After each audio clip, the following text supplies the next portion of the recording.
Christmas night, 1980. Security personnel on a NATO Air Force base notice something is wrong. 100 miles northeast of London, two RAF bases sit side by side. Woodbridge and Bentwaters.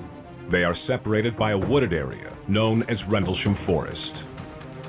During the Cold War, the British bases are operated by the US Air Force. Airman First Class John Burroughs and Sergeant Bud Steffens are patrolmen of the Air Force Police. Sergeant Steffens, who was driving the vehicle, noticed some strange lights in the forest. According to their report, this is how the night unfolds. We dismounted the vehicle, the three of us.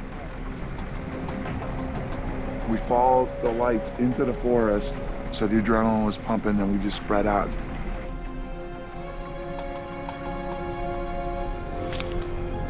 More than 30 years later, John Burroughs retraces his steps in Reendlesham Forest.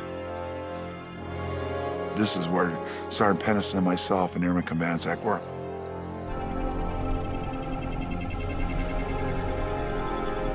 We came up over the burn.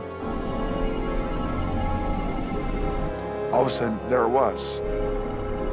This whole area was just lit up almost like daylight. And then that's when we hit the ground.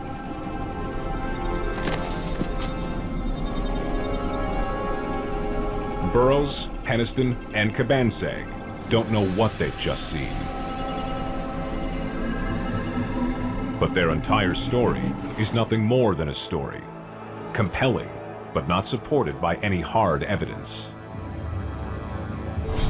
I think that the Cold War is probably responsible for a lot of our attitudes toward UFOs because, you know, after the Second World War, we were worried about, of course, bombers from the Soviet Union and so forth. So watching the skies was something that you had to do for survival. Everybody was worried about this threat from above. And I think that that did influence our attitudes toward unknown objects. The Cold War was defined by classified programs, top-secret tests, and trust-no-one security procedures. Strange sightings at the most sensitive bases caused alarm and perhaps confusion. Certainly, Cold War anxieties about secrets in general, particularly nuclear weapons, would probably play into this in the sense that nobody actually knows everything that's going on. You know, the higher up you go in terms of military secrets, government secrets, the less you actually know about what other people know, and they don't know about what you know. And consequently, where there are secrets, well, who knows what could be going on? The thing is that a lot of things do happen near military bases involving aircraft that you don't know about because they're not landing at your local airport. So I think that the connection is mostly that, if not entirely that. But given the military sensitivity of the area, the Reendlesham story triggered an investigation. Early the next morning, base personnel and local police went to the area of the sighting. They combed the scene and reported 3 strange indentations in the soil. In the Reendlesham Forest, which is near some British air bases, I've actually been there, there were claims that they had found something strange going on. There were lights in the sky, maybe aircraft, maybe people touched them, maybe they didn't touch them. Seth Shostak is the lead astronomer for the SETI Institute, the search for extraterrestrial intelligence.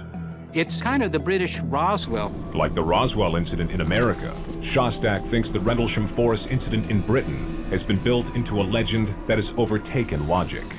There seems to be a pretty strong connection between military bases and UFO activities, as if the aliens have a lot of interest in our military facilities. They're buzzing our silos or something like that. Any society that could come here is, you know, hundreds, maybe thousands of years more advanced than we are. Their interest in our military sounds like me spending all my time going back to the Roman Empire and looking at the places where they make their spears. Doesn't make any sense to me.